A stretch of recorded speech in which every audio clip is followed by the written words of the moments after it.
의사의 차가운 목소리가 진료실을 얼어붙게 만들었습니다. 민우는 아버지와 혈액형이 맞지 않습니다.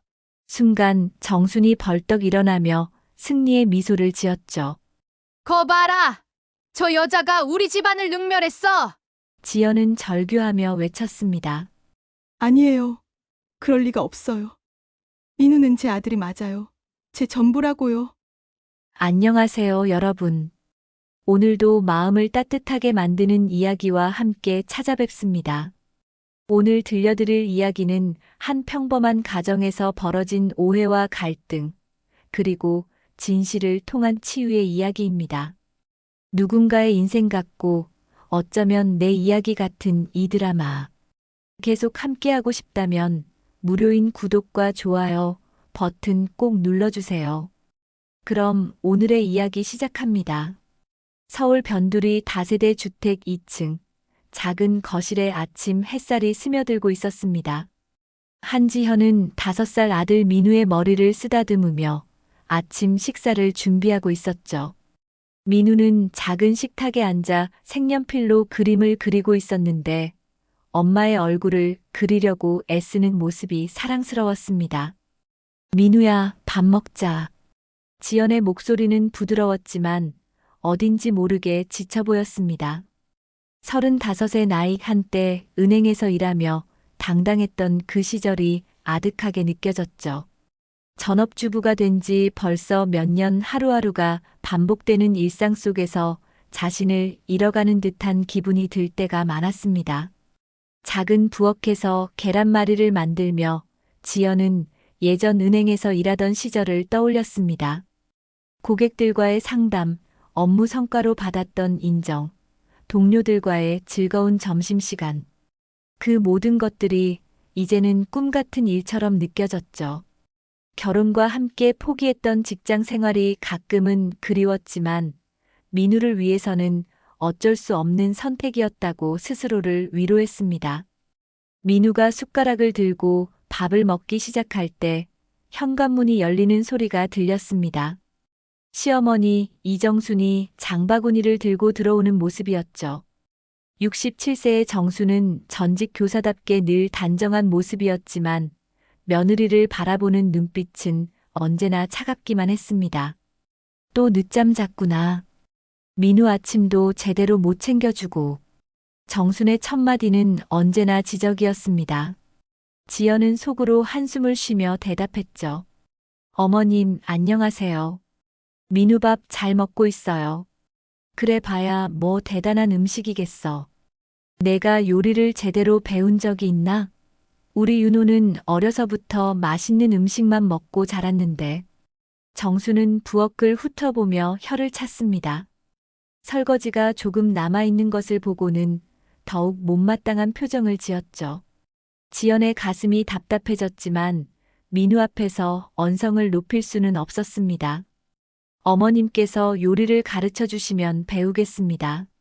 지연의 조심스러운 말에 정수는 비웃음을 터뜨렸습니다. 가르쳐 준다고 되는 줄 아나? 손맛이라는 건 타고나는 거야. 내 어머니는 뭘 가르쳐 줬길래 이 모양이야?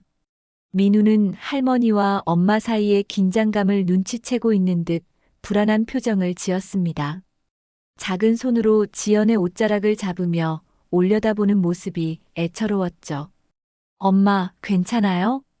민우의 걱정스러운 물음에 지연은 억지로 미소를 지으며 대답했습니다. 흥, 괜찮아. 민우 밥 다 먹자. 하지만 정수는 멈추지 않았습니다. 장바구니에서 채소를 꺼내며 계속해서 불만을 쏟아냈죠. 내가 우리 집안에 들어온 순간부터 꼬였어. 고작 은행 다니던 게 뭐 대단하다고 윤호가 너 같은 여자한테 속아서. 아이도 제대로 못 키우고 집안일도 엉망이고. 정순의 말은 늘 가시였습니다. 지연은 그 말에 가슴이 저렸지만 민우를 보며 마음을 다잡았죠. 아이만큼은 이런 분위기에서 보호해야 했습니다. 어머님, 민우가 듣고 있어요. 아이 앞에서 뭐가 문제야? 사실을 말하는 건데. 민우도 커서 엄마가 어떤 사람인지 알아야지. 지연의 조심스러운 제지에 정수는 더욱 목소리를 높였습니다. 그때 민우가 갑자기 숟가락을 내려놓으며 작은 목소리로 말했죠. 할머니, 엄마는 나쁜 사람이 아니에요. 엄마가 제일 좋아요. 엄마가 매일 책도 읽어주고 같이 놀아주고 아플 때 병원도 데려가 주는데요. 순진한 아이의 말에 정순의 얼굴이 일그러졌습니다. 지연은 민우를 품에 안으며 눈물이 맺히는 것을 참았죠. 아이가 이런 상황을 이해하고 엄마를 보호하려는 모습이 고마우면서도 마음 아팠습니다. 어린애가 뭘 안다고 그런 소리를 해. 어른들 이야기에 끼어들지 마. 정순의 차가운 말에 민우는 움츠러들었고 지연은 아이를 더욱 꼭 안아주었습니다. 오후 3시 지연은 민우와 함께 근처 작은 공원에 나왔습니다. 아이가 그네를 타는 모습을 바라보며 잠시나마 평온함을 느꼈죠. 다른 엄마들과 아이들이 즐겁게 놀고 있는 모습을 보니 자신의 처지가 더욱 초라하게 느껴졌습니다. 엄마, 왜 할머니는 엄마한테 화를 내요? 민우의 순수한 질문에 지연은 어떻게 대답해야 할지 몰랐습니다. 아이에게 어른들의 복잡한 감정을 어떻게 설명할 수 있을까요? 할머니 나름대로 우리 가족을 생각하시는 거야. 할머니도 민우를 사랑하시거든. 거짓말 같은 위로였지만 아이에게는 그렇게라도 말해줄 수밖에 없었습니다. 저녁 6시 남편 박윤호가 퇴근했습니다. 39의 윤호는 회사 일로 지쳐 보였지만 민우를 보는 순간 얼굴이 밝아졌죠. 하지만 어머니와 아내 사이에서 벌어지는 갈등에는 늘 침묵으로 일관했습니다. 오늘도 늦었네요. 지연의 말에 윤호는 피곤한 표정으로 대답했습니다. 회사 일이 많아서. 미안해. 민우는 잘 지냈지? 응, 아빠. 민우가 달려와 윤호의 품에 안겼습니다. 윤호는 아들을 안으며 하루의 피로가 조금씩 풀리는 것을 느꼈죠. 저녁 식사 시간, 네 식구가 둘러앉은 식탁에는 무거운 침묵이 흘렀습니다. 정수는 계속해서 며느리를 향한 불만을 표현했고 윤호는 그저 조용히 밥만 먹었죠. 윤호야, 너도 이제 좀 정신 차려. 집안 살림이 이게 뭐야? 내 아내가 집에만 있으면서 이 정도밖에 못하나? 윤호는 잠깐 지연을 바라보았지만 이내 시선을 피했습니다. 지연은 그런 남편의 모습에 더욱 상처받았죠. 어머님, 지연이도 나름대로 열심히 하고 있어요. 나름대로? 그게 변명이 되나? 옆집 며느리를 봐. 애 둘에 직장까지 다니면서도 시어머니 모시는 거 제대로 하던데. 지연은 민우에게 반찬을 올려주며 마음속으로 다짐했습니다. 아이만큼은 행복하게 키워야 한다고. 어떤 어려움이 와도 민우만큼은 지켜내야 한다고. 밤이 깊어가며 윤호는 또다시 회사 일 때문에 서재로 들어갔습니다. 지연은 민우를 재우고 혼자 거실에 앉아 창밖을 바라봤죠. 어둠 속에서 자신의 모습이 점점 희미해져 가는 것 같았습니다. 한때 꿈꾸던 미래와는 너무 다른 현실 앞에서 지연은 조용히 눈물을 흘렸습니다. 은행에서 일할 때의 자신감 넘치던 모습, 동료들과 함께 웃으며 일하던 시간들, 그리고 결혼 전 윤호와 함께 그렸던 행복한 가정의 모습들이 주마등처럼 스쳐갔죠. 하지만 옆방에서 들려오는 민우의 잔잔한 잠숨소리가 지연에게 힘을 주었습니다. 아무리 힘들어도 포기할 수 없는 이유가 바로 저기 있었으니까요. 다음 날 아침, 지연은 평소보다 일찍 일어나 아침 준비를 하고 있었습니다. 민우가 아직 잠들어 있는 사이 조용히 부엌에서 움직이며 마음의 평화를 찾으려 했죠. 어제 시어머니와의 갈등으로 상처받은 마음을 추스르며 새로운 하루를 시작하려 했습니다. 하지만 그 평온함은 오래가지 못했습니다. 엄마. 민우의 작은 목소리가 들려왔습니다. 지연이 방으로 가보니 민우가 이불을 꼭 껴안고 있었는데 얼굴이 유난히 빨갛게 달아올라 있었죠. 평소 활발하던 아이가 기운 없이 누워있는 모습이 심상치 않았습니다. 작은 몸이 열기로 후끈거리고 있었고 평소의 밝은 모습은 온데간데 없었죠. 민우야, 어디 아파? 지연이 민우의 이마에 손을 대는 순간 깜짝 놀랐습니다. 손바닥에 전해지는 열기가 심상치 않았거든요. 체온계로 재어보니 39도를 넘나들고 있었습니다. 아이의 작은 몸이 뜨겁게 달아오른 것을 느끼며 지연의 가슴이 철렁 내려앉았죠. 민우야, 괜찮아. 엄마가 있으니까 걱정하지 마. 지연은 당황했지만 아이 앞에서는 침착함을 유지하려 했습니다. 약상자를 뒤져 해열제를 찾아 먹이고 미지근한 물로 몸을 닦아주었지만 열은 쉽게 내리지 않았죠. 민우는 평소 좋아하던 아침 우유도 거부했고 입맛이 없다며 고개를 돌렸습니다. 엄마, 배가 아파요. 머리도 아파요. 목도 아파요. 민우의 약한 목소리에 지연의 불안감이 점점 커져갔습니다. 아이가 이렇게 여러 곳이 아프다고 호소하는 경우는 처음이었거든요. 단순한 감기가 아닌 것 같았습니다.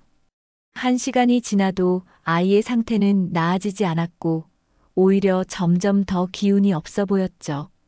지연은 민우를 품에 안고 달래주려 했지만 아이는 계속 보채며 울음을 터뜨렸습니다. 평소 순하고 말 잘 듣던 민우가 이렇게 칭얼거리는 모습을 보니 정말 많이 아픈 것 같았죠. 윤우 오빠, 민우가 열이 심해요.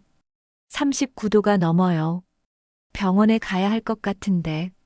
지연이 남편에게 전화를 걸었지만 통화 중이었습니다. 회사에서 중요한 회의가 있다고 했던 것이 기억났죠. 2번, 3번 전화를 걸어도 받지 않았습니다.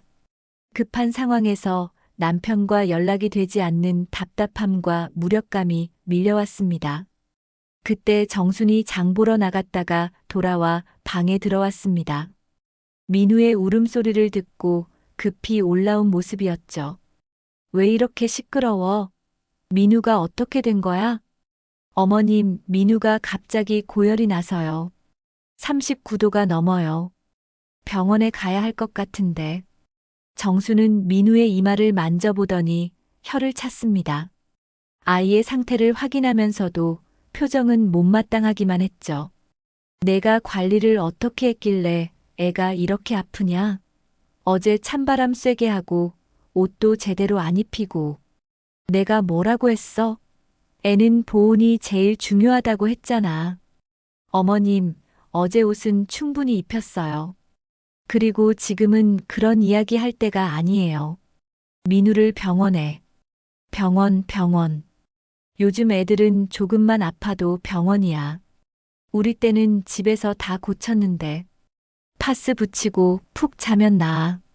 괜히 병원 가서 돈만 버리고. 정순의 말에 지연은 답답함을 느꼈습니다. 하지만 민우의 상태는 정순의 말과는 달리 점점 더 심각해 보였거든요. 아이가 갑자기 몸을 떨기 시작했고 의식이 흐릿해지는 것 같았습니다. 어머님, 정말 위험해 보여요. 민우가 이상해요. 119를 불러야겠어요. 119? 그런 호들갑을 떨어. 그냥 해열제나 더 먹이고 기다려봐.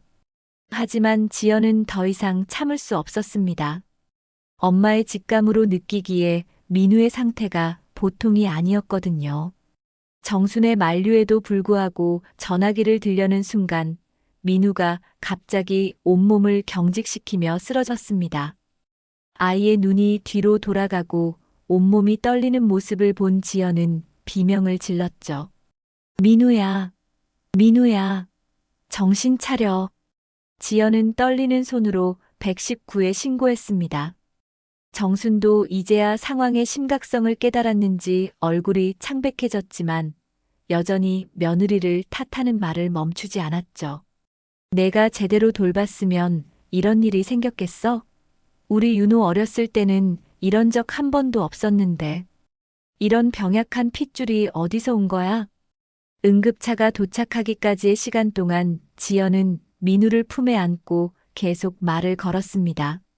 아이가 의식을 잃지 않도록 깨워두려 했지만 민우는 축 늘어진 채 반응이 없었죠. 민우야, 엄마 목소리 들려. 병원 가서 선생님이 낫게 해주실 거야. 조금만 참아. 응급실에 도착한 지연은 의료진에게 민우를 맡기고 밖에서 기다렸습니다.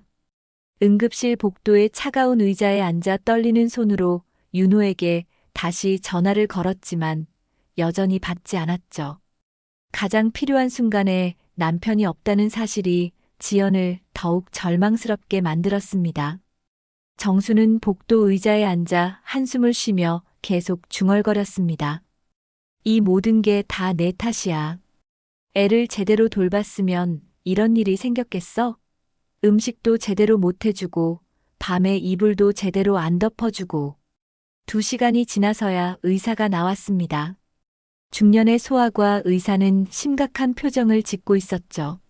지연은 벌떡 일어나 의사에게 다가갔습니다. 보호자분이신가요? 네, 엄마입니다. 민우가 어떻게 됐나요? 괜찮은 건가요? 지연의 간절한 물음에 의사는 잠시 망설이더니 입을 열었습니다. 민우 혈액 수치가 이상합니다. 단순한 감기나 몸살이 아닌 것 같아요. 백혈구 수치가 비정상적으로 높고 다른 여러 수치들도 정상 범위를 크게 벗어나 있습니다.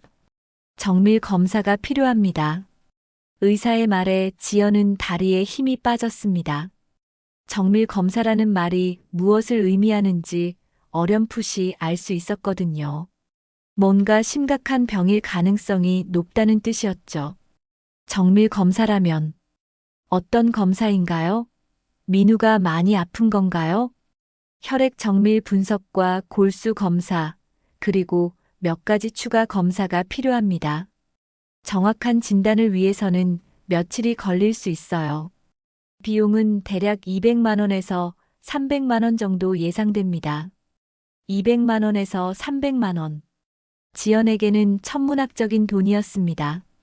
전업주부가 된 후 경제적 여유가 없었고 윤호의 월급만으로는 빠듯한 생활을 하고 있었거든요. 게다가 정수는 병원비 이야기를 듣자마자 더욱 화를 냈죠. 무슨 돈이 그렇게 많이 들어가? 애 하나 검사하는데 200만 원이 웬 말이야? 이 모든 게 다 며느리 탓이지. 병원비 문제로 가족들 사이에 무거운 침묵이 흘렀습니다. 지연은 의사의 말을 되새기며 머릿속이 복잡해졌죠.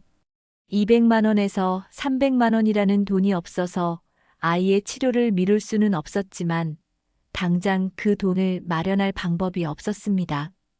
전업주부인 자신에게는 수입이 없었고 윤호의 월급만으로는 생활비도 빠듯한 상황이었거든요. 일단 이번부터 시키고 생각해 봅시다. 민우가 제일 중요해요. 지연의 말에 정순이 벌떡 일어났습니다. 의료진과 다른 환자 가족들이 있는 복도에서 목소리를 높이기 시작했죠. 입원비까지 더 들어간다는 소리야? 하루에 얼마나 나오는데? 이런 상황을 누가 만들었는지 생각해봐. 내가 제대로 관리했으면 이런 일이 생겼겠어? 주변 사람들의 시선이 모이기 시작했습니다. 지연은 부끄러움과 당황감에 얼굴이 빨갛게 달아올랐죠. 아픈 아이를 둔 엄마라는 동정어린 시선과 함께 가족 간의 갈등을 목격하는 불편한 시선들이 섞여 있었습니다. 윤호는 아내와 어머니 사이에서 난처한 표정을 지었습니다. 회사 사정도 좋지 않아 여유 자금이 부족한 상황이었거든요. 최근 몇 개월간 성과급도 제대로 받지 못했고 대출 이자 때문에도 부담이 커지고 있었습니다. 엄마, 일단 민우 치료가 우선이니까 돈은 어떻게든 해결해 보겠습니다. 우선? 돈이 하늘에서 떨어지나? 내 월급으로 어떻게 감당하려고? 집 대출금도 남아있는데. 정순의 현실적인 지적에 윤호도 할 말이 없었습니다. 실제로 가게 사정이 넉넉하지 않았거든요.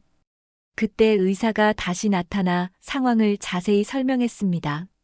민우 상태가 조금 안정되긴 했지만 여전히 정밀 검사가 필요합니다.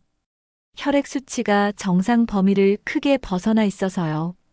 가족력 조사도 필요하니까 부모님과 조부모님의 혈액 검사도 함께 해야 합니다. 가족 혈액 검사라는 말에 지연의 가슴이 두근거렸습니다. 뭔가 유전적인 문제일 가능성을 시사하는 말이었거든요. 동시에 자신에게는 알려지지 않은 가족력이 있을까봐 불안하기도 했습니다. 가족 혈액 검사요? 왜 가족들까지 검사를 해야 하나요? 유전적 요인이나 가족력을 확인해야 정확한 진단이 가능합니다. 특히 혈액 관련 질환의 경우 부모나 조부모로부터 유전되는 경우가 많거든요. 혈액형 분석과 함께 유전자 분석도 포함됩니다. 의사의 설명에 정순의 얼굴이 점점 일그러졌습니다. 자신의 깨끗한 가문에 이상한 유전병이 있다는 것을 절대 인정할 수 없었거든요. 우리 집안에는 그런 이상한 병 없어. 대대로 건강했다고. 우리 윤호 아버지도 80까지 건강하셨고 시댁 식구들도 다 장수했어. 정수는 지연을 날카롭게 쳐다보며 계속 말했습니다. 이상한 건 저 여자 쪽 핏줄이지. 시집 올 때 가족력 제대로 알아보지도 않고. 지연은 정순의 말에 가슴이 답답해졌습니다. 자신의 가족에 대해서는 자신이 누구보다 잘 알고 있었거든요. 부모님도 건강하시고 특별한 병력도 없었습니다. 어머님, 저희 가족도 모두 건강해요. 특별한 병력은 없습니다. 없다고? 그럼 이 상황을 어떻게 설명할 거야? 멀쩡한 애가 갑자기 이렇게 되겠어? 이틀 후 드디어 가족 혈액 검사가 진행되었습니다. 윤호와 지연 그리고 정순까지 함께 검사실에 들어갔죠. 검사 전에도 정수는 끝까지 며느리를 모욕하는 말을 멈추지 않았습니다. 애가 약한 건 내 탓이다. 우리 집안은 절대 그런 유전 없어. 나도 평생 큰 병 한 번 안 앓았고 우리 집안 사람들 다 건강해. 검사실에서 간호사가 혈액을 채취하는 동안에도 정순의 불평은 계속되었습니다. 우리 윤호 어렸을 때는 감기도 잘 안 걸렸는데 이 모든 게 다 며느리 때문이야. 지연은 바늘이 팔에 들어가는 아픔보다 정순의 말이 더 아팠습니다. 간호사도 불편한 표정을 지으며 검사를 서둘러 마쳤죠. 검사를 마친 후 복도에서 기다리는 동안 정수는 지연에게 더욱 직설적으로 말했습니다. 이제 확실해질 거야. 누구 탓인지 말이야. 검사 결과 나오면 내가 우리 집안에 무슨 짓을 했는지 다 드러날 거야. 지연은 속으로 다짐했습니다. 이제는 더 이상 참지 않겠다고. 민우를 위해서라도 당당해져야 한다고. 자신이 정말로 잘못한 것이 있는지 곰곰이 생각해 보았지만 아이를 사랑하고 최선을 다해 키웠다는 확신이 있었습니다. 어머님, 검사 결과가 어떻게 나오든 민우는 제 아들이고 저는 최선을 다해 키웠어요. 최선? 그 최선이라는 게 이 결과야? 애가 병원에 입원한 게 며칠 동안 민우의 상태는 조금씩 나아졌지만 여전히 정확한 진단을 기다려야 했습니다. 지연은 병실에서 밤낮으로 아이를 간병했고 윤호는 회사와 병원을 오가며 지쳤죠. 정수는 집에서 혼자 지내면서도 계속해서 며느리에 대한 불만을 품고 있었습니다. 병실에서 민우가 조금씩 기운을 회복하는 모습을 보며 지연은 안도했습니다. 하지만 가족 혈액 검사 결과가 나오기까지 며칠 더 기다려야 했죠. 엄마, 언제 집에 가요? 할머니는 왜 엄마한테 화내요? 민우의 순수한 질문에 지연은 어떻게 대답해야 할지 몰랐습니다. 아이에게 어른들의 복잡한 감정을 어떻게 설명할 수 있을까요? 할머니는 민우가 빨리 나았으면 하는 마음이 크시거든. 그래서 걱정되시는 거야. 거짓말 같은 위로였지만 아이에게는 그렇게라도 말해줄 수밖에 없었습니다. 그날 밤 지연은 민우 곁에서 잠들지 못하고 창밖을 바라보았습니다. 병원 창밖으로 보이는 도시의 불빛들이 차갑게 느껴졌죠. 검사 결과가 어떻게 나올지, 그 결과가 자신과 민우의 미래를 어떻게 바꿀지 두려웠습니다. 하지만 지연은 마음속 깊이 확신하고 있었습니다.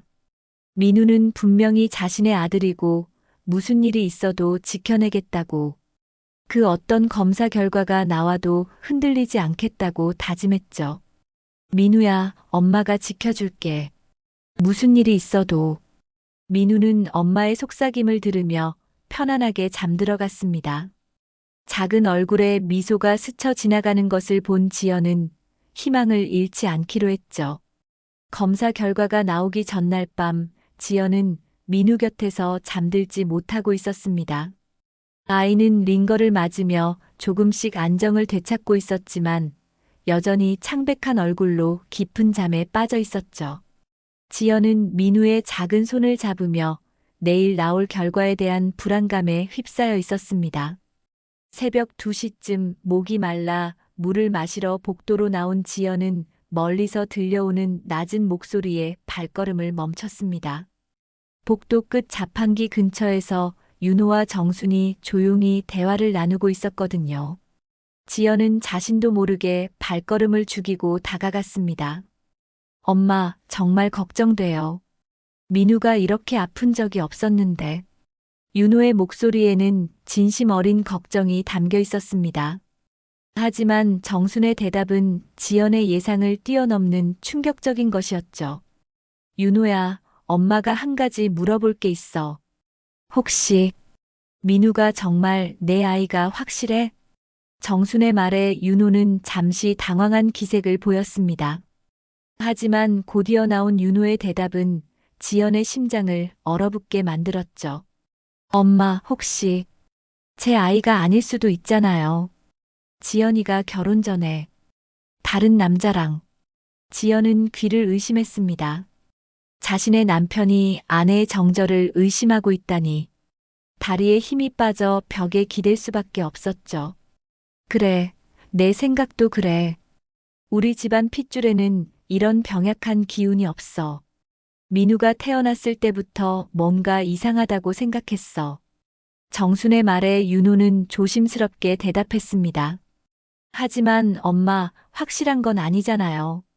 그냥 아픈 거일 수도. 아니야, 윤호야. 엄마 눈에는 다 보여.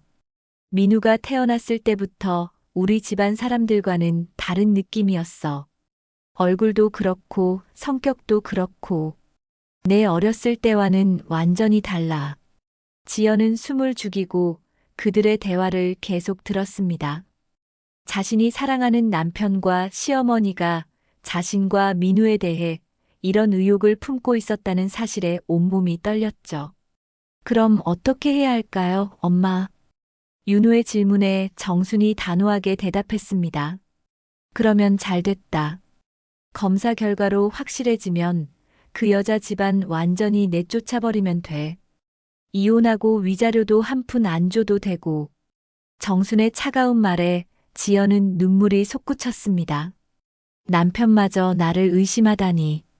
5년간의 결혼 생활, 민우를 낳고 기르면서 겪었던 모든 일들이 한순간에 무너지는 기분이었죠. 엄마 말씀이 맞을지도 모르겠어요. 생각해보니까 민우가 태어났을 때부터 뭔가. 윤호의 말은 계속되었지만 지연은 더 이상 들을 수 없었습니다. 조용히 발걸음을 돌려 병실로 돌아갔지만 가슴 속에서는 배신감과 분노가 폭풍처럼 휘몰아쳤죠. 병실로 돌아온 지연은 잠들어 있는 민우를 바라보며 눈물을 흘렸습니다. 자신이 목숨보다 소중하게 여기는 아이를 남편조차 의심하고 있다는 사실이 견딜 수 없었거든요.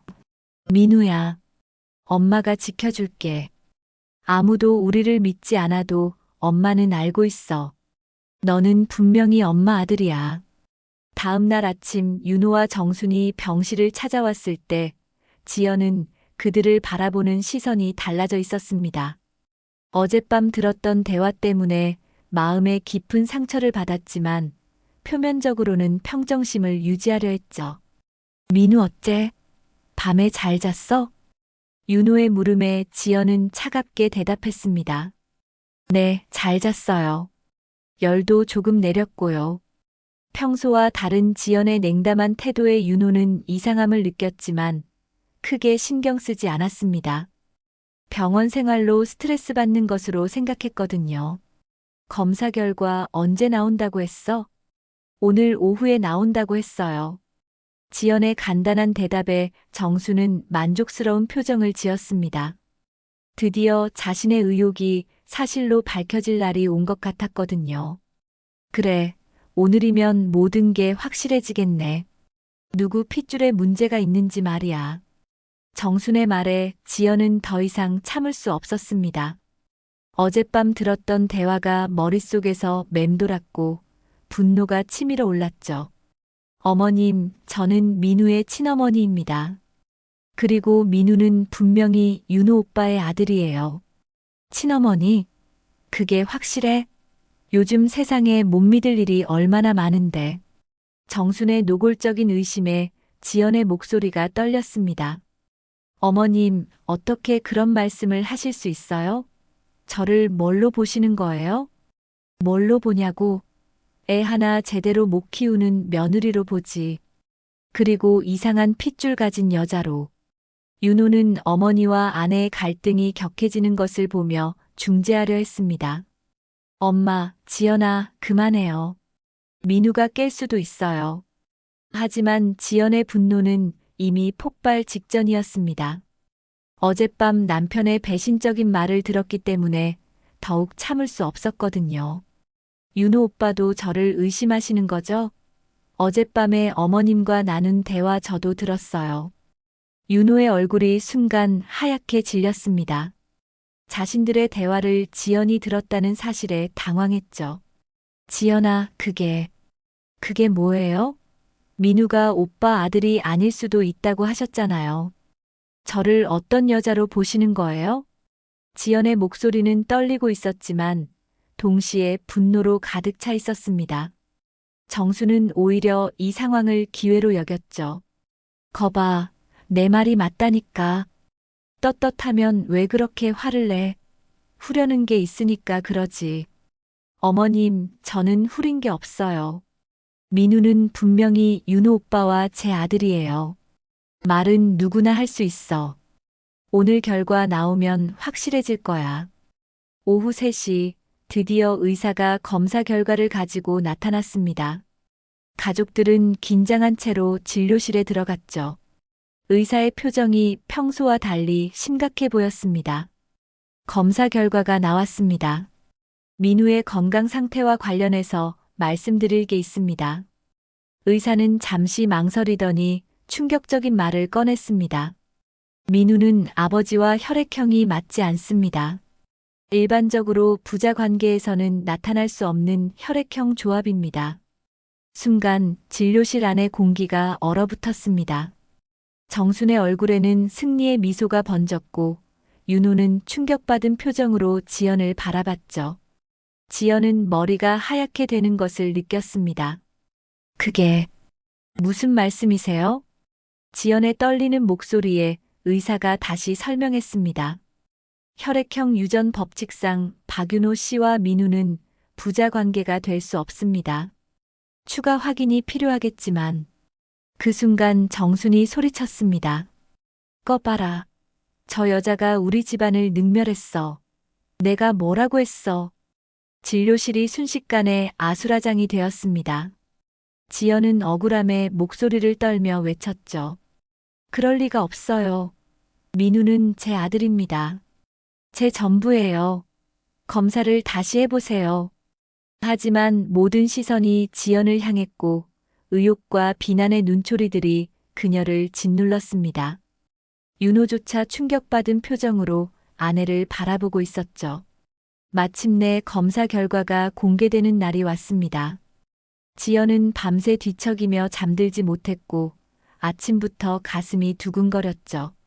민우는 며칠간의 치료로 조금씩 회복되고 있었지만 여전히 링거를 맞으며 병실 침대에 누워 있었습니다. 오전 10시 의사가 가족들을 진료실로 불렀습니다. 윤호와 정순, 그리고 지연이 나란히 의자에 앉았죠. 의사의 표정이 평소보다 더욱 심각해 보였습니다. 검사 결과에 대해 말씀드리겠습니다. 의사는 서류를 정리하며 입을 열었습니다. 그 목소리는 차가웠죠. 민우는 아버지와 혈액형이 맞지 않습니다. 혈액형 유전 법칙상 생물학적 부자 관계가 성립할 수 없는 조합입니다. 순간 진료실 안의 공기가 얼어붙었습니다. 정순의 얼굴에는 이를 악물고 참았던 분노가 터져나오는 승리의 표정이 번졌고 윤호는 충격받은 표정으로 지연을 바라봤죠. 지연은 머리가 하얗게 되는 것을 느꼈습니다. 그게 무슨 말씀이세요? 다시 한번 설명해 주세요. 지연의 떨리는 목소리에 의사가 더욱 자세히 설명했습니다. 박윤호 씨는 O형, 한지연 씨는 O형이십니다. 하지만 민우는 AB형입니다. O형과 O형 부모에게서는 AB형 자녀가 태어날 수 없습니다. 이는 멘델의 유전 법칙상 절대 불가능합니다. 의사의 차분하고 명확한 설명에 진료실은 정적에 휩싸였습니다. 시계 초침 소리만이 둔탁하게 울려 퍼졌죠. 그 순간 정순이 자리에서 벌떡 일어나며 손가락으로 지연을 가리키며 소리쳤습니다. 꺼봐라. 저 여자가 우리 집안을 능멸했어. 내가 뭐라고 했어? 처음부터 수상하다고 했잖아. 정순의 목소리가 진료실을 넘어 복도까지 울려 퍼졌습니다. 다른 환자 가족들이 무슨 일인지 궁금해하며 쳐다보기 시작했죠. 지연은 수치심과 당황감에 온몸이 떨렸습니다. 어머님, 조용히 해주세요. 여기가 어딘데 그러세요? 지연이 당황하며 말했지만 정수는 오히려 더욱 목소리를 높였습니다. 조용히 하라고. 내 아들을 속인 년이 뭔 소리야. 5년 동안 우리를 바보로 만들었어. 다른 남자아이를 낳아놓고 우리 집안대를 이으려고 했어. 정수는 오랫동안 참았던 분노를 한꺼번에 쏟아내고 있었습니다. 며느리에 대한 의혹이 확신으로 바뀌는 순간이었죠. 진료실이 순식간에 아수라장이 되었습니다. 지연은 억울함에 목소리를 떨며 외쳤죠. 그럴 리가 없어요. 저는 윤호 오빠 말고는 다른 남자와 만난 적이 없어요. 민우는 제 아들입니다. 제 전부예요. 지연의 절규 같은 외침에도 아무도 귀 기울이지 않았습니다. 오히려 윤호가 차가운 목소리로 말했죠. 지연아, 이제 그만해. 과학적 증거 앞에서 변명은 소용없어. 오빠까지 저를 의심하시는 거예요? 5년 동안 함께 살면서 제가 어떤 사람인지 모르세요? 지연의 간절한 호소에 윤호는 고개를 돌렸습니다. 배신감과 분노, 그리고 무엇보다 자존심이 상한 상태였거든요. 모르겠어. 이제 뭘 믿어야 할지 모르겠어. 의사는 이런 가족들의 갈등을 보며 난처한 표정을 지었습니다. 검사를 다시 해보세요. 실수가 있었을 거예요. 지연이 의사에게 매달렸지만 의사는 고개를 저었습니다. 혈액형 검사는 절대 틀릴 수 없습니다. 여러 번 확인했고 재검사를 해도 같은 결과가 나올 거예요. 그때 정순이 간호사를 향해 큰 소리로 말했습니다. 간호사님, 이 여자 출입 금지시켜 주세요. 우리 손자에게 접근 못하게 해주세요. 어머님, 그럴 수는 없어요. 저는 민우 엄마예요. 엄마, 남의 아이 엄마 노릇 그만해. 이제 끝이야. 모든 시선이 지연을 향했고 의욕과 비난의 눈초리들이 그녀를 짓눌렀습니다. 복도에 있던 다른 환자 가족들까지 수군거리기 시작했죠. 저 여자가 남편을 속였나 봐. 5년 동안이나 모르고 살았다니. 요즘 세상에 그런 일도 있구나. 지연은 주변의 시선들이 화살처럼 꽂히는 것을 느꼈습니다. 땅이 꺼져도 모를 만큼 부끄럽고 억울했죠.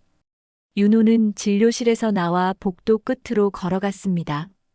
5년간의 결혼 생활, 민우와 함께했던 모든 순간들이 거짓이었다는 충격을 감당할 수 없었거든요. 아빠라고 부르던 그 목소리가 다 거짓말이었어. 윤호는 벽에 기대어 머리를 감쌌습니다. 분노와 배신감, 그리고 무엇보다 자신이 바보였다는 자괴감이 밀려왔죠. 지연은 민우가 있는 병실로 달려갔습니다.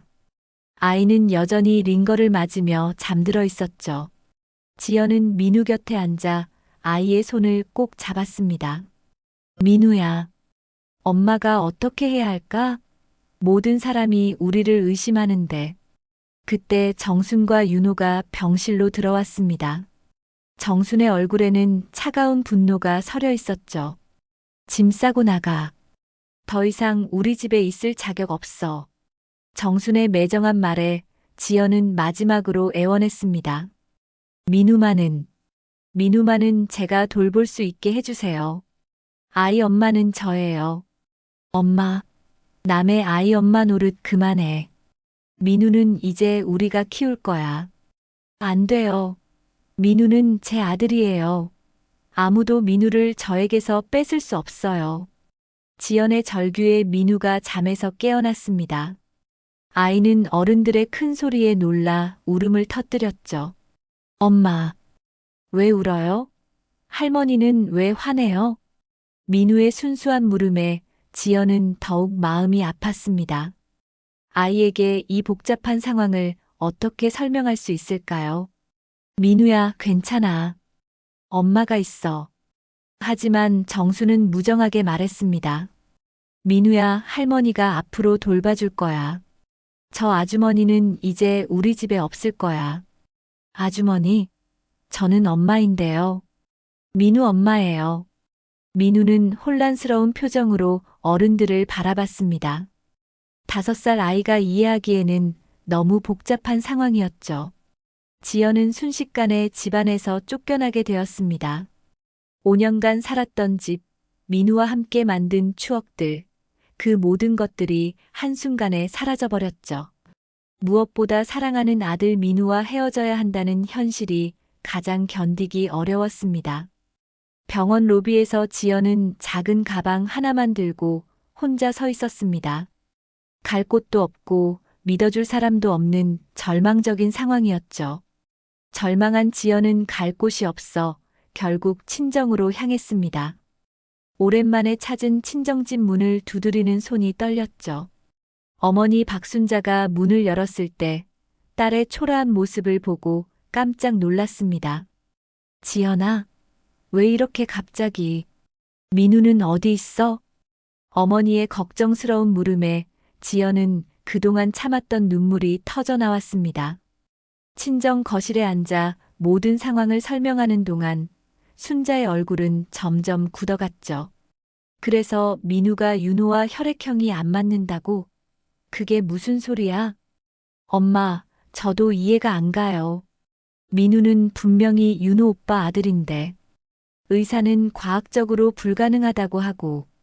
순자는 딸의 말을 듣고 깊은 생각에 잠겼습니다. 뭔가 기억나는 것이 있는 듯한 표정이었죠. 지연아, 혹시 너 어렸을 때 일 기억나니? 어렸을 때요? 무슨 일요? 순자는 오래된 상자를 꺼내며 조심스럽게 입을 열었습니다. 너 초등학교 3학년 때 교통사고 났던 거 기억나지? 지연은 어렴풋이 기억이 났습니다. 길을 건너다가 차에 치여 병원에 입원했던 일이 있었거든요. 네, 기억나요. 그때 다리를 다쳐서 한 달 정도 입원했었죠.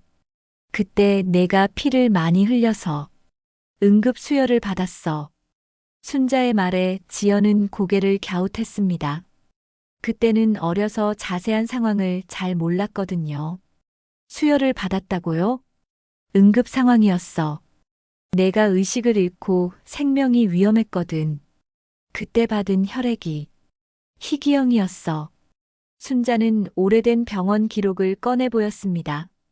어린 지연의 이름이 적힌 낡은 진료 기록부였죠. 여기 봐. RH 음성 혈액을 수혈받았다고 되어 있어. 당시 의사가 그랬어. 이런 희귀 혈액을 받으면 나중에 혈액 검사할 때 이상하게 나올 수도 있다고. 지연은 어머니의 말을 듣고 가슴이 뛰기 시작했습니다. 희미하게나마 희망의 빛이 보이는 것 같았거든요. 그럼 그때 받은 수혈 때문에 혈액형이 바뀐 건가요? 혈액형이 바뀌는 건 아니야. 하지만 검사할 때 혼란이 생길 수는 있어. 특히 희귀 혈액을 수혈받은 경우에는 더욱 그렇지. 순자는 딸을 안아주며 위로했습니다.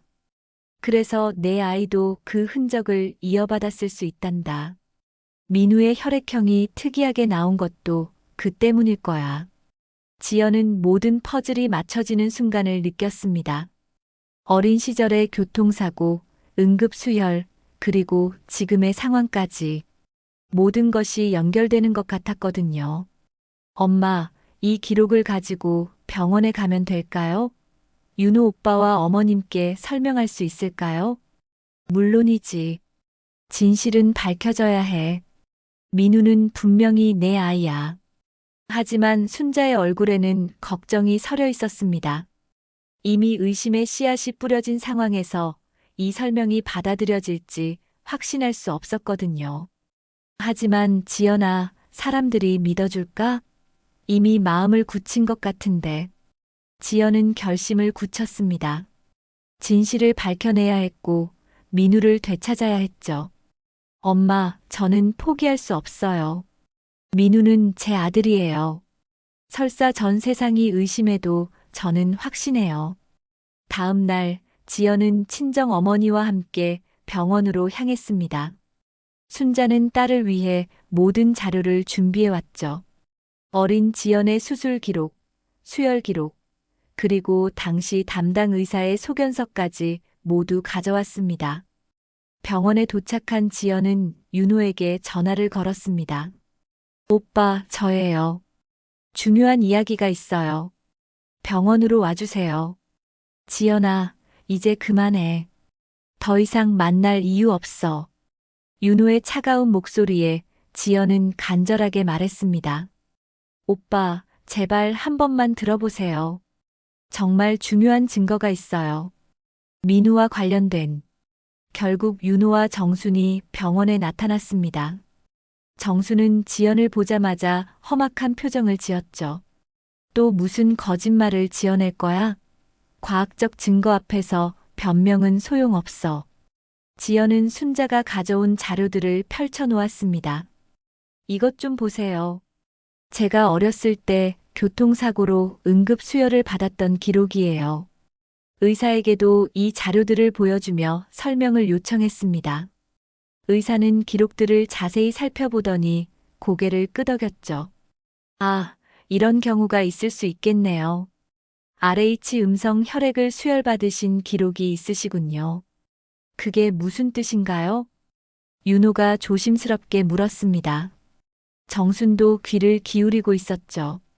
희귀 혈액을 수혈받은 경우 혈액 내에 항체가 형성되어 일반적인 혈액형 검사에서 혼동이 생길 수 있습니다. 특히 자녀에게 영향을 줄 수도 있고요.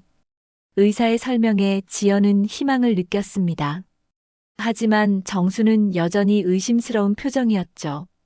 그게 사실인지 어떻게 확신해? 또 거짓말 꾸며낸 거 아니야? 어머님, 이건 병원 기록이에요. 거짓말로 만들 수 있는 게 아니에요. 순자가 나서서 정순에게 말했습니다. 사돈댁, 이건 공식 의료 기록입니다.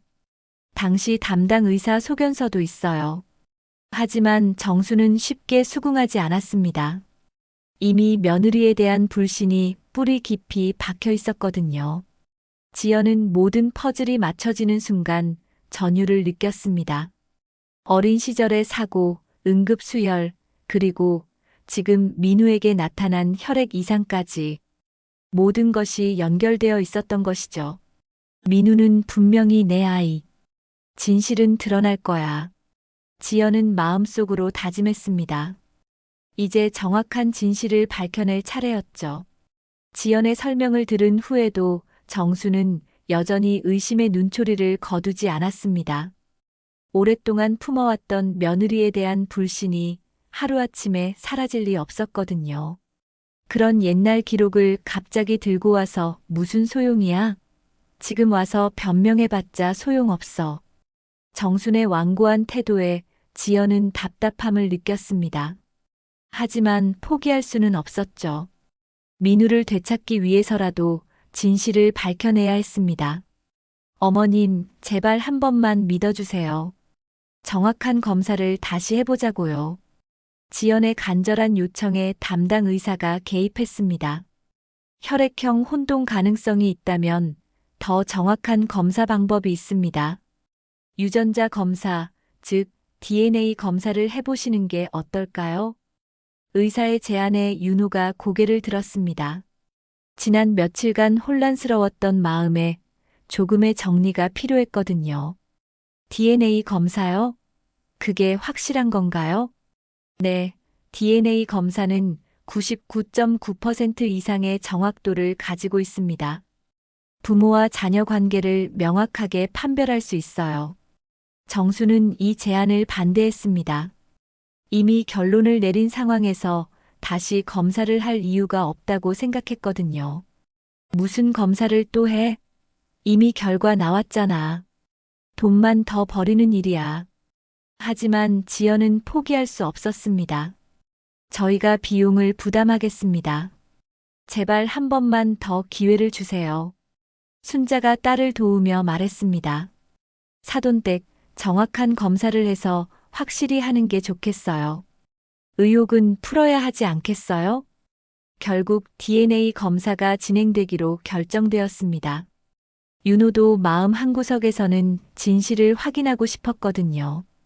5년간 아버지로 살아온 시간들이 모두 거짓이었다는 것을 받아들이기 어려웠습니다. 다시 병원을 찾은 지연은 추가 검사를 요구했습니다. 이번에는 유전자 검사, DNA 검사가 진행되었죠. 검사실에서 면봉으로 구강세포를 채취하는 동안 지연의 가슴은 두근거렸습니다. 이번 검사로 모든 것이 명확해질 겁니다. 일주일 정도 기다리시면 됩니다. 의사의 말에 지연은 한 줄기 희망을 품었습니다. 하지만 그 일주일이 얼마나 길게 느껴질지는 상상할 수도 없었죠. 검사 기간 동안 지연은 친정에서 지내며 매일 병원에 민우를 보러 갔습니다. 하지만 정순과 윤호는 지연의 면회를 제안했죠. 면회 시간만 잠깐씩만 허락해 줄게. 그것도 간병인이 있을 때만. 정순의 차가운 조건에 지연은 가슴이 찢어질 것 같았습니다. 자신의 아들을 만나는데도 허락을 받아야 한다는 현실이 참담했거든요. 민우야, 엄마야. 엄마 왔어. 지연이 병실에 들어갈 때마다 민우는 밝게 웃으며 달려왔습니다. 아이에게는 어른들의 복잡한 사정이 이해되지 않았거든요. 엄마, 왜 집에 안 와요? 할머니는 엄마가 나쁜 사람이라고 해요. 민우의 순수한 말에 지연의 마음은 더욱 아팠습니다. 5살 아이가 이런 상황을 겪어야 한다는 것이 안타까웠죠. 민우야, 엄마는 나쁜 사람이 아니야. 엄마는 민우를 세상에서 제일 사랑해. 그럼 왜 집에 안 와요? 민우가 엄마 없으니까 무서워요. 아이의 말에 지연은 눈물을 참을 수 없었습니다. 하지만 민우 앞에서는 강한 모습을 보여야 했죠. 곧 집에 갈 거야. 조금만 기다려. 며칠 후 드디어 DNA 검사 결과가 나왔습니다. 지연은 순자와 함께 병원에 갔고 윤호와 정순도 긴장한 채로 기다리고 있었죠. 의사가 결과지를 들고 진료실에 들어왔을 때 모든 사람의 시선이 그에게 집중되었습니다.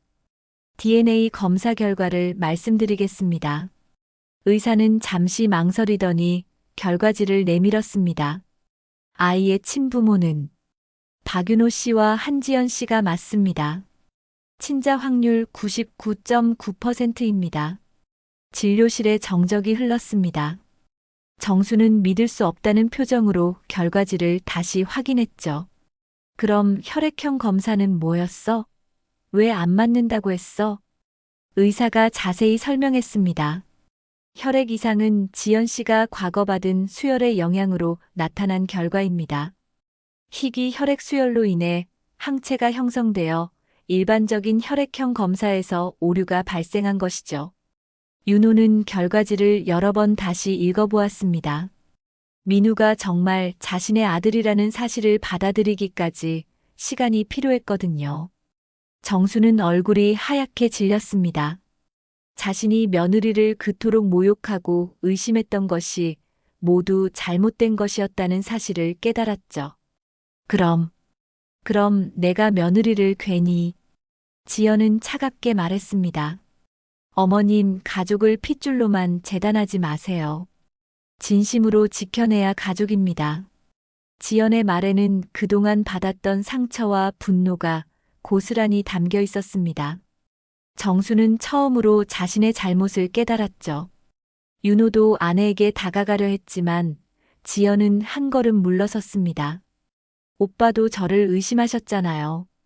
5년 동안 함께 살면서도 제 인격을 믿지 못하셨어요. 지연아, 미안해. 나도 너무 당황해서. 하지만 지연의 상처는 쉽게 아물 것 같지 않았습니다. 가장 믿었던 사람들에게 배신당한 아픔이 너무 컸거든요. 미안하다고 해서 되는 일이 아니에요.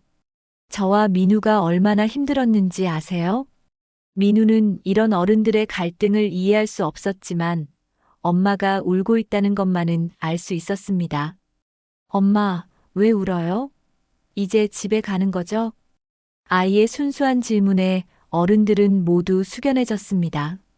무고한 아이가 이 모든 갈등의 중심에 있었다는 사실이 새삼마음 아팠거든요. 지연은 민우를 꼭 안아주며 말했습니다. 응, 민우야. 이제 엄마랑 집에 가자. DNA 검사 결과가 나온 지 며칠이 지났지만 가족들 사이의 분위기는 여전히 무겁기만 했습니다. 민우는 치료를 마치고 퇴원할 수 있게 되었지만 집으로 돌아가는 길은 어색함으로 가득했죠. 지연은 민우의 손을 잡고 집에 들어서면서 복잡한 감정에 휩싸였습니다. 진실이 밝혀졌지만 그동안 받았던 상처들이 쉽게 아물지 않았거든요. 윤호는 죄송한 마음을 표현하려 했지만 지연과 눈을 마주치기가 어려웠습니다. 지연아, 정말 미안해. 내가 너를 의심한 건. 오빠, 지금은 말하고 싶지 않아요. 지연의 차가운 대답에 윤호는 할 말을 잃었습니다. 아내의 마음에 깊은 상처를 남겼다는 것을 뒤늦게 깨달았거든요. 정수는 며칠째 방에서 나오지 않고 있었습니다. 자신이 저지른 일들에 대한 후회와 자책감에 휩싸여 있었죠. 평생 자랑스럽게 여겨왔던 자신의 판단력과 교사로서의 인격이 모두 무너져 내린 기분이었습니다. 민우만은 집으로 돌아온 것을 기뻐하며 평소처럼 밝게 웃고 있었습니다. 하지만 어른들의 어색한 분위기를 감지하고 있는 듯했죠. 엄마, 아빠, 할머니가 왜 다 우울해요? 민우가 아픈 것 때문이에요? 민우의 순수한 질문에 지연은 아이를 꼭 안아주었습니다. 아니야, 민우야. 민우 때문이 아니야. 어른들이 해결해야 할 일이 있는 거야. 며칠이 지나도 집안 분위기는 나아지지 않았습니다.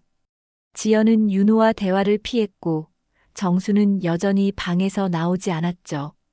민우만이 혼자서 장난감을 가지고 놀며 시간을 보내고 있었습니다. 그러던 어느 날 저녁, 민우가 갑자기 할머니 방문을 두드렸습니다. 할머니, 민우예요. 들어가도 돼요? 민우의 작은 목소리에 정수는 마음이 아팠습니다. 손자에게 얼굴을 보이기 부끄러웠지만 아이를 계속 외면할 수는 없었거든요. 민우야, 들어와. 정순이 문을 열자 민우가 작은 손에 그림을 들고 들어왔습니다. 크레파스로 그린 서툰 그림이었지만 가족 4명이 손을 잡고 웃고 있는 모습이었죠. 할머니, 이거 드릴게요. 우리 가족 그림이에요. 민우가 건넨 그림을 보며 정순의 눈에 눈물이 맺혔습니다. 그림 속에는 할머니, 아빠, 엄마, 그리고 자신이 모두 행복하게 웃고 있었거든요. 할머니, 왜 우리 집이 이상해졌어요? 엄마도 우울하고, 아빠도 우울하고, 할머니도 방에서만 있고.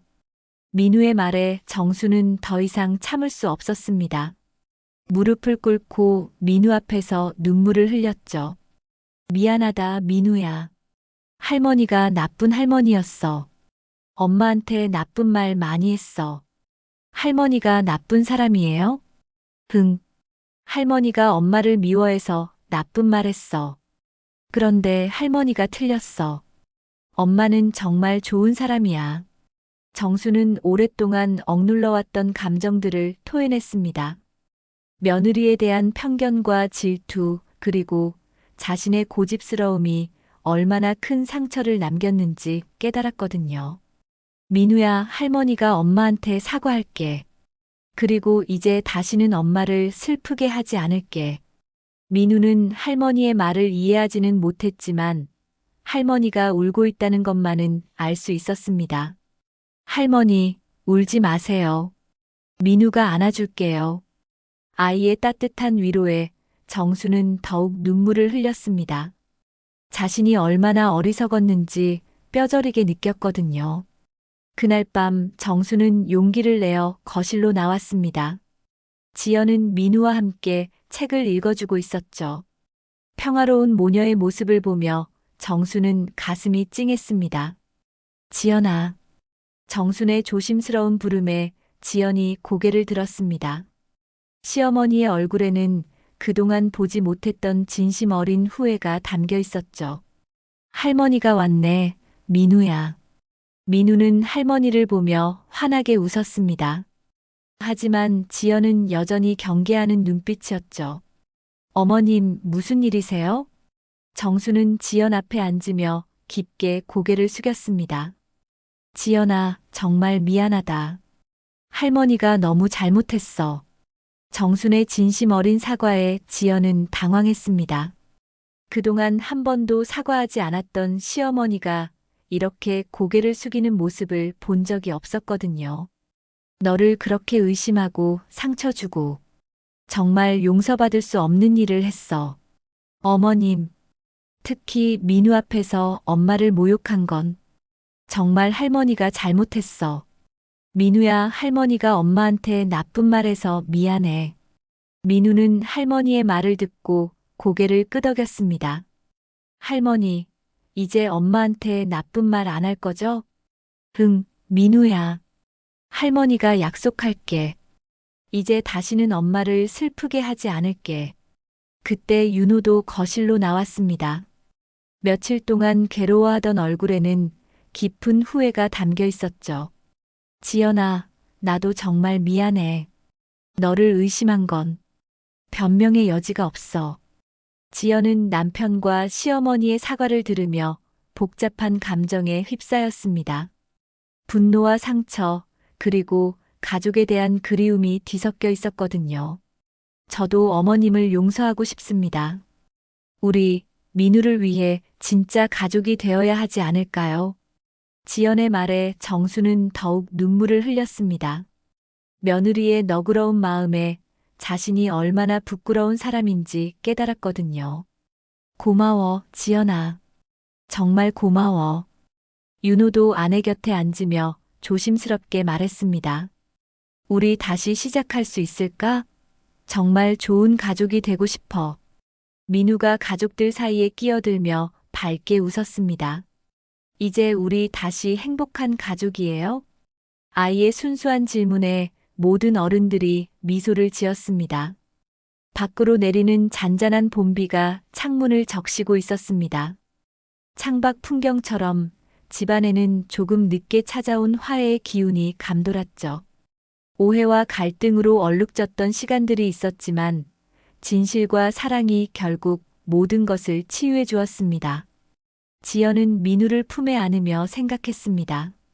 가족이란 핏줄이 아니라 서로를 아끼고 지켜주는 마음으로 만들어지는 것이라고. 그리고 그 소중한 가족을 다시 찾을 수 있어서 진심으로 감사했죠. 여러분, 오늘 이야기는 어떠셨나요? 혈연보다 진심이 더 소중하다는 것, 서로를 이해하고 용서하는 것이 얼마나 귀한 일인지 다시 한번 깨닫게 되는 이야기였습니다. 우리 주변에도 오해와 편견으로 상처받고 있는 분들이 계실 텐데요. 조금 더 따뜻한 마음으로 서로를 바라봤으면 좋겠습니다. 오늘도 끝까지 함께 해주신 여러분께 진심으로 감사드립니다. 구독과 좋아요는 더 좋은 이야기를 만드는 큰 힘이 됩니다. 다음에도 여러분의 마음을 치유하는 따뜻한 이야기로 찾아뵙겠습니다. 모두 행복한 하루 보내세요.